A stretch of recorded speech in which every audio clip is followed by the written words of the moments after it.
Hello नमस्कार साथियों, example 91 में आप सभी का स्वागत है दोस्तों। चलिए आज से हम लोग आज जो सेट नंबर 25 है दोस्तों, और सीटेट का एग्ज़ाम ख़त्म होने के बाद दोस्तों आपका बीपीएससी 3.0 स्टार्ट किया जाएगा इस चैनल पे दोस्तों। जो भाई बहन हमारे 9-10 क्लियर किए होंगे और 6 to 8 जो क्लियर कर लिए होंगे पीजीटी 9-11-12 के लिए दोस्तों, जिनका पॉलिटिकल साइंस है, फिर जिनका हिस्ट्री है, और 6 to 8 में तो जिनका एसएसटी विषय है दोस्तों उनके लिए, और 9-10 में एसएसटी जिनका विषय है उनके लिए वीडियो इस पे अपलोड किया जाएगा दोस्तों।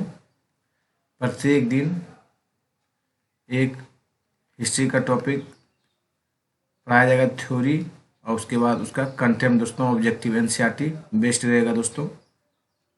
और दृष्टि से स्टार्ट किया जाएगा दोस्तों, क्विक बुक दृष्टि से स्टार्ट किया जाएगा। उसके बाद घटना चक्र को भी बताया जाएगा जो बीपीएससी के द्वारा निकाला जाता है। जो वॉल्यूम दोस्तों 7 से 8 वॉल्यूम आता है, उसका एक एक वॉल्यूम स्पेशल होता है उसमें, वो सब इस चैनल पे स्टार्ट किया जाएगा सीटेट के एग्ज़ाम ख़त्म होने के बाद दोस्तों। जो नए हमारे साथी होंगे वो ज़रूर से ज़रूर चैनल को सब्सक्राइब कीजिएगा, क्योंकि अगस्त में 3.0 होगा दोस्तों, इसलिए अंतिम प्रयास करना है इस बार दोस्तों। मन से अभी से लगना है, जान जीव लगा के। जिनका नहीं हुआ है उनका इस बार होना तय है दोस्तों। चलिए हम लोग आगे की ओर स्टार्ट करते हैं। पहले सीटेट दीजिए, उसके बाद उसमें लगा जाएगा दोस्तों।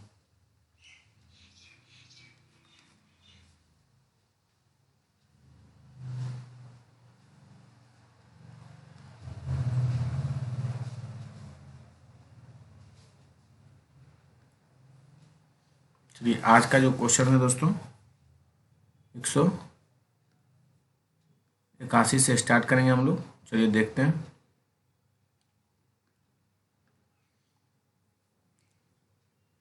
निम्नलिखित में से कौन सा कथन ज्ञान का विषय के रूप में इतिहास के स्वरूप के बारे में सही है। चलिए देखते हैं। इतिहास संपूर्ण रूप से अतीत पर निर्भर है, बिना यह जांचे कि कैसे अतीत में वर्तमान को प्रभावित किया है दोस्तों। सही है। इतिहास अपने व्यक्तिगत सामूहिक दोनों ही पक्षों को मानवीय चेतना के विकास की कहानी है। ये भी आपका सत्य है दोस्तों। इतिहास अतीत की घटना क्रमों तथा भविष्य के प्रगतिशील परिवर्तन के बीच संवाद है दोस्तों। निरंतरता और सामंजस्य दोनों इतिहास के अपेक्षित गुण है दोस्तों। ये आपका गलत है दोस्तों। आपका सी सही है, बी सही है, ए सही है दोस्तों। चलिए हम लोग ऑप्शन ए सही है आपका। चलिए नेक्स्ट क्वेश्चन की ओर बढ़ते हैं। क्वेश्चन नंबर 182 देखिए। इतिहास में तिथियों और वर्षों को सूचित करने के लिए प्रयोग में आने वाली वर्तमान प्रथाओं के बारे में निम्नलिखित कथनों में कौन सा कथन सही है। चलिए पढ़ते हैं। बीसी के स्थान पर बीसी बिफोर क्राइस्ट एरा दोस्तों, बीसी आता था दोस्तों। आपका 4 सही है दोस्तों। चलिए क्वेश्चन नंबर आज से दोस्तों इसका सब्जेक्टिव भी आपको दिया जाएगा, एक एक घंटे का वीडियो दोस्तों। पहले आज ज्योग्राफी का आएगा दोस्तों, बनाया जाएगा। चलिए चलिए 183 देखते हैं। निम्नलिखित में से कौन सी विधियों साधन कक्षा में विद्यार्थियों को जेंडर लैंगिक की संकल्पना को समझाने के लिए उपयुक्त है। तो जीवन का अनुभव दोस्तों, व्यक्तिगत अध्ययन केस स्टडी दोस्तों, आपका बी होगा, जीवन के अनुभव होगा, ए भी होगा दोस्तों, और जनसभा नहीं होगा, कहानियां होगा दोस्तों। चलिए फिर से एक बार हम लोग पढ़ लेते हैं। क्वेश्चन क्या है? कौन सी विधियों साधन कक्षा में विद्यार्थियों को जेंडर लैंगिक की संकल्पनाओं को समझाने के लिए उपयुक्त है। जीवन की अनुभव है, फिर व्यक्तिगत अध्ययन यानी केस स्टडी करना है, फिर कहानियां दोस्तों। जनसभा आयोजन करके नहीं बताया जा सकता दोस्तों, ये आपका गलत है। चलिए हम लोग आगे की ओर बढ़ते हैं। 184 देखिए। निम्नलिखित में से किस विषय के लिए छत्तीसगढ़ के सरकारी विद्यालय में शिक्षक रायपुर के भ्रमण को योजना बना सकता है दोस्तों। ये आपका हो जाएगा जनजातीय संस्कृति दोस्तों। देखिए जनजातीय संस्कृति, छत्तीसगढ़ में सबसे बड़े जनजाति कौन थे ये अभी ध्यान रखिएगा, गौंड था दोस्तों। गौंड जनजाति सबसे पुरानी जनजाति कही जाती है दोस्तों, छत्तीसगढ़ में ही निवास करती थी। आपका केवल ए सही है दोस्तों। चलिए हम लोग आगे चलते हैं, 185 देखते हैं। चलिए, एक सामाजिक विज्ञान की शिक्षिका बंदरगाहों एवं ऐतिहासिक समुद्री मार्गों की अवस्थिति पढ़ना चाहती है, उनको डैश प्रकार की मानचित्र का प्रयोग करना चाहिए। देखिए विश्व की भौतिक, क्या बोला गया, एक सामाजिक विज्ञान की शिक्षिका बंदरगाह एवं ऐतिहासिक समुद्री मार्गों की अवस्थिति पढ़ना चाहती है, तो डैश प्रकार की मानचित्र तो विश्व की भौतिक मानचित्र को पढ़ना चाहिए, जिससे कि हर एक बंदरगाह, हर देश के बंदरगाह के बारे में उसमें जानकारी प्राप्त होगा दोस्तों। क्वेश्चन नंबर 186 देखिए, क्षेत्रीय वंश विषय पर पाठ्य योजना बनाते समय एक सामाजिक विज्ञान के शिक्षक का पहला कदम होगा दोस्तों, तो अधिगम उद्देश्यों का गठन करना। क्या होगा, अधिगम उद्देश्यों का गठन करना होगा दोस्तों। एक क्षेत्रीय वंश के विषय पर पाठ्य योजना बनाते समय एक सामाजिक विज्ञान के शिक्षक का पहला कदम क्या होगा, क्षेत्रीय उद्देश्यों का गठन करना दोस्तों। चलिए 187 देखते हैं, आदिवासी समुदाय के बारे में पढ़ाने के लिए सबसे अर्थपूर्ण शिक्षा शास्त्रीय विधि क्या हो सकती है। ये सब पेडागोगी है दोस्तों। चलिए देखते हैं, विभिन्न आदिवासी समुदायों को दृश्य सामग्री को दिखाना, ये नहीं होगा दोस्तों, दिखाने से नहीं होगा। आदिवासी गीतों एवं नृत्यों के साथ सांस्कृतिक कार्यक्रमों का आयोजन करना, ये भी नहीं होगा। अपने जीवंत वास्तविकताओं के बारे में बात करने बोलने के लिए आदिवासी समुदाय से किसी को आमंत्रित करना, आपका ये सही होगा दोस्तों। खुद से करवा रहे हैं दोस्तों। क्या बोला गया, आदिवासी समुदाय के बारे में पढ़ाने के लिए सबसे अर्थपूर्ण मतलब सबसे सरल तरीका शिक्षा शास्त्रीय विधि क्या हो सकती है। एक आदिवासी अपनी जीवंत वास्तविकताओं के बारे में बात करने बोलने के आदिवासी समुदाय से किसी को आमंत्रित करना दोस्तों, मतलब आदिवासी समुदाय से किसी को बुलाना और उससे खुद उसकी जीवनी के बारे में व्याख्यान करना, उससे ज़्यादा बच्चों को समझ में आएगा दोस्तों। चलिए हम लोग क्वेश्चन नंबर 188 देखते हैं, संतुलित रिपोर्टिंग मूल विषय की चर्चा करते समय एक शिक्षक के रूप में आपको क्या करना होगा। चलिए पढ़ते हैं, जन संचार माध्यम मास मीडिया के महत्व पर चर्चा करनी होगी तथा विद्यार्थियों के लिए मुख्य समाचार पढ़ना अनिवार्य क्रिया बनानी होगी दोस्तों। बड़े व्यवसाय संस्थानों के मीडिया धारणों में उनकी पूंजी लगाने और राजस्व उत्सर्जन में उनके महत्वपूर्ण योगदान को पहचानना, ये भी नहीं होगा दोस्तों, आपका ये भी नहीं होगा। समाचार चयन के पहलुओं तथा कुछ परिप्रेक्ष्यों का समावेश और बहिष्करण करने की संबोधित करना होगा दोस्तों। कक्षा की विवाद चर्चाओं, ये भी आपका पाठ्य पुस्तक देखते ही आप काटिए। देखिए, संतुलित रिपोर्टिंग के मूल विषय की चर्चा करते समय एक शिक्षक के रूप में आपको समाचार चयन के पहलुओं तथा कुछ परिप्रेक्ष्यों के समावेश या बहिष्करण करने की संबोधित करना होगा दोस्तों। चलिए हम लोग आगे की ओर चलते हैं, 189 देखिए,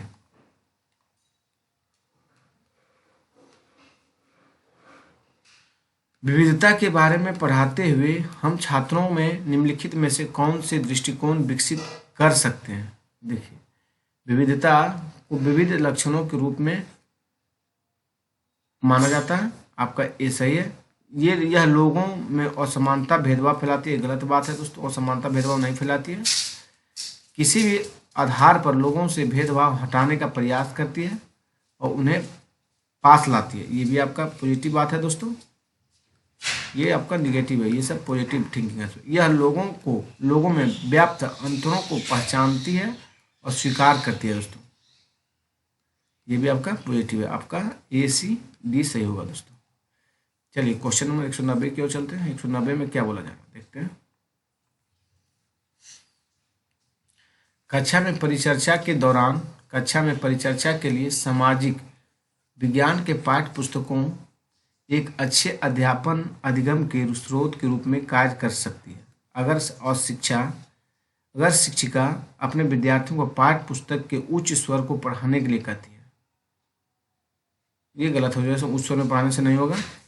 विद्यार्थियों को पाठ्य पुस्तक वाले प्रश्नों में संलिप्त रहने के लिए कहती है और पाठांत प्रश्नों के लिए उत्तर बनाने के लिए कहती है। ये आपका सही होगा दोस्तों।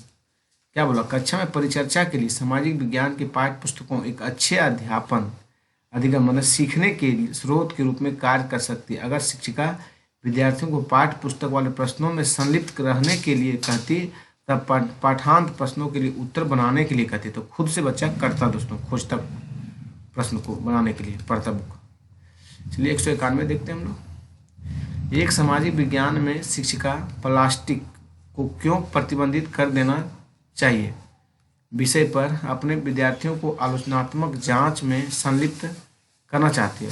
इसके लिए सबसे उपयुक्त गतिविधि क्या होगी? प्लास्टिक के खिलौने बनाने वाले फैक्ट्री में भ्रमण का आयोजन कराना। ये नहीं होगा दोस्तों। प्लास्टिक ने समुद्री जीवों पर क्या प्रभाव डाला, इस पर एक वृत्त चित्र दिखाना और बाद में इस पारिस्थितिकी तंत्र पर प्रभाव की चर्चा करना। दोस्तों, विद्यार्थियों को प्लास्टिक से बने विभिन्न उत्पादों नमूनों को इकट्ठे करने को कहना, ये भी नहीं होगा। विद्यार्थियों को प्लास्टिक के विभिन्न उपयोग पर एक कथा पट तैयार करने को कहना, ये भी आपका सही नहीं है दोस्तों। देखिए, एक सामाजिक विज्ञान की शिक्षिका प्लास्टिक को क्यों प्रतिबंधित कर देना चाहिए विषय पर अपने विद्यार्थियों को आलोचनात्मक जांच मतलब क्रिटिकल थिंकिंग दोस्तों, उसे सोचने की क्षमता संलिप्त करना चाहते थे। इसलिए इसके लिए सबसे उपयुक्त गतिविधि यही हो सकती है कि प्लास्टिक ने समुद्री जीवों पर क्या प्रभाव डाला और इस पर एक वृत्त चित्र दिखाना और बाद में इस परिस्थिति तंत्र पर प्रभाव की चर्चा करना। दोस्तों, आपका ये सबसे बेस्ट ऑप्शन है दोस्तों। 192 देखिए, निम्नलिखित में कौन से सामाजिक विज्ञान के अध्ययन को समर्थ बनाते हैं? देखिए, समानता सामाजिक न्याय के संवैधानिक मूल्यों का महत्व समझाना। दोस्तों, ये आपका सही है। समाज के क्रियाशील जिम्मेदार तथा विचारशील सदस्य बनना, ये भी सही है। प्राप्त विचारों संस्थाओं प्रथाओं के साथ कर्मठता से समनुरूप होना, ये आपका गलत है दोस्तों।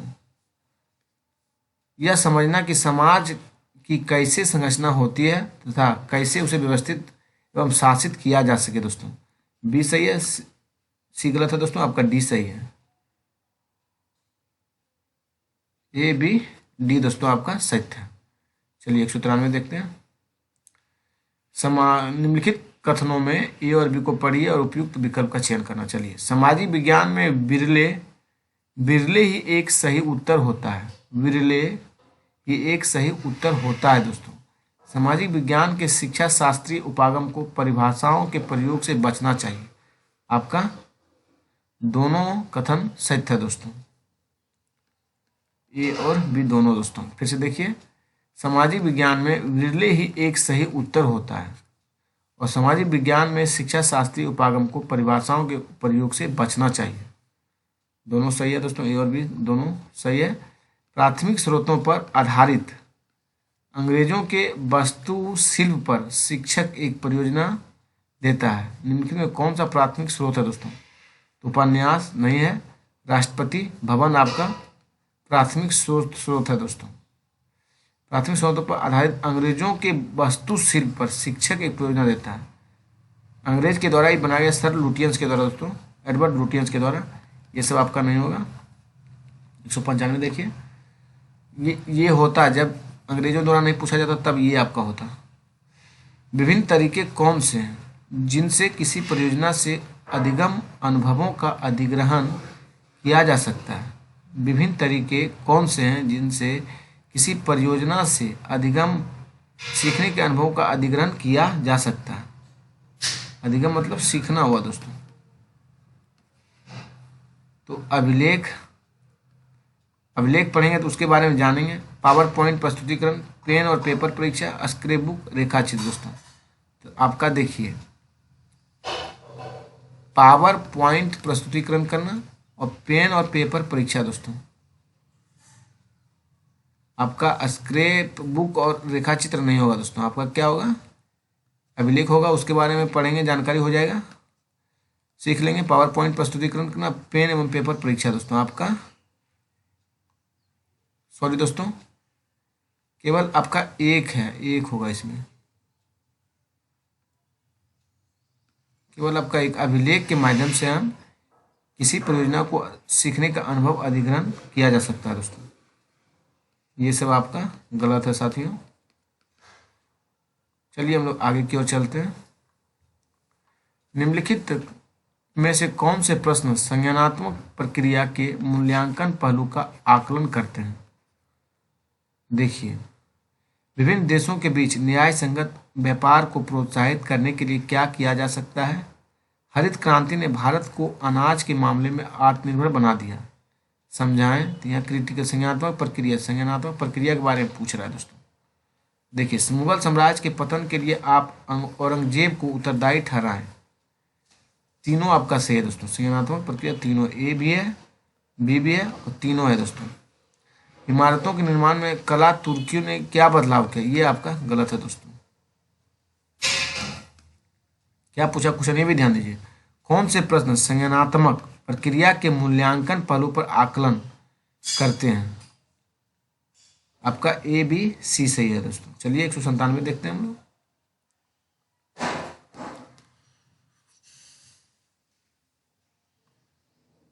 निम्नलिखित में से किस पर बच्चे को मुफ्त और अनिवार्य शिक्षा का अधिकार अधिनियम 2009 के अनुसार मूल्यांकन क्रियाविधियों के विकास के समय विचार किया जाना चाहिए? देखिए, निरंतर व्यापक मूल्यांकन पर आधारित ज्ञान की समझ बोध को विकसित करने में विद्यार्थियों की सहायता करना, ये आपका सही हो जाएगा दोस्तों। और निरंतर एवं व्यापक मूल्यांकन के माध्यम से अर्जित ज्ञान का अनुप्रयोग करने में विद्यार्थियों को सबल बनाना दोस्तों, खुद से करने दोस्तों, आपका ये और भी सही है दोस्तों। बोर्ड लेवल स्तरीय परीक्षाओं में संदर्भ में परीक्षा बोर्ड द्वारा प्रदान की गई निर्देशिकाओं पर पालन करना, ये गलत हो जाएगा दोस्तों। ये और भी आपका सही है। 198 देखिए, निम्नलिखित प्रश्नों में से कौन से सामाजिक विज्ञान में विद्यार्थियों की विश्लेषणात्मक योग्यताओं को आंकने के अवसर उपलब्ध करते हैं? चलिए देखते हैं। कौन सा क्षेत्र विश्व के उद्यान के रूप में जाना जाता है और क्यों? कौन से राज्य फूलों की घाटी के रूप में जाना जाता है? उत्तराखंड दोस्तों, फूलों घाटी के नाम से कौन जाना जाता है? तो उत्तराखंड दोस्तों। भारत में कौन सा राज्य मसालों के उत्पादन में प्रथम आता है और मसालों के उत्पादन के लिए अनुकूल भौतिक परिस्थितियां दोस्तों? ये आपका केरल है दोस्तों। कौन है? केरल। तो आपका ए भी सही है, बी भी सही है और सी भी सही है दोस्तों। ये भारत में कौन सा राज्य कर्क रेखा पर स्थित है? ये आपका गलत है दोस्तों।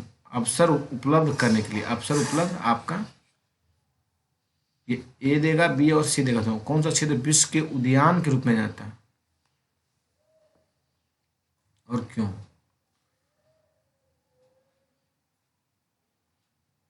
सॉरी दोस्तों, आपका एक सही और क्यों मतलब क्रिटिकल थिंकिंग के बारे में पूछ रहा है दोस्तों। आपका देखिए,